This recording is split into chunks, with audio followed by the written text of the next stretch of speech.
4 communes vont abriter plus de 300 unités de logement durable, des logements destinés aux déplacés internes et aux communautés hautes. Le projet vise à aider les autorités locales à répondre de manière intégrée aux nombreux défis qui se présentent. Le Premier ministre a procédé ce 13 août à la pose de la première pierre.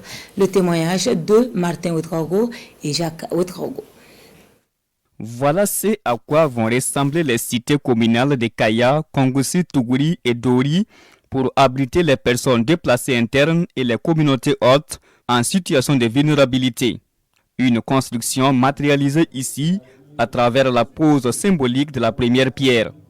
Des réalisations pour permettre à ces bénéficiaires d'accéder à des cadres de vie décents. Vous savez que le défi majeur des personnes déplacées internes, c'est l'accès à un logement décent et en toute sécurité.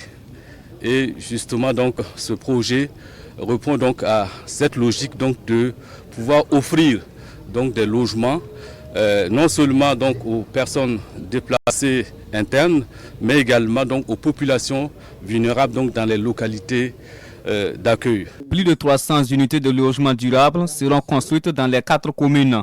Un projet financé par l'Union européenne et mis en œuvre par ONU Habitat en collaboration avec le ministère de l'Urbanisme, des Affaires foncières et de l'Habitat. Ce qui est plus important, c'est d'anticiper aussi sur l'étalement urbain, parce que les populations qui viennent dans ces petites villes vont aussi élargir la ville. Et c'est pour ça qu'on a toute une dimension de planification spéciale qui constitue, si vous voulez bien, la porte d'entrée dans ce programme de résilience pour les personnes déplacées, mais aussi les communautés hautes. Plus important aussi, c'est la dynamique participative.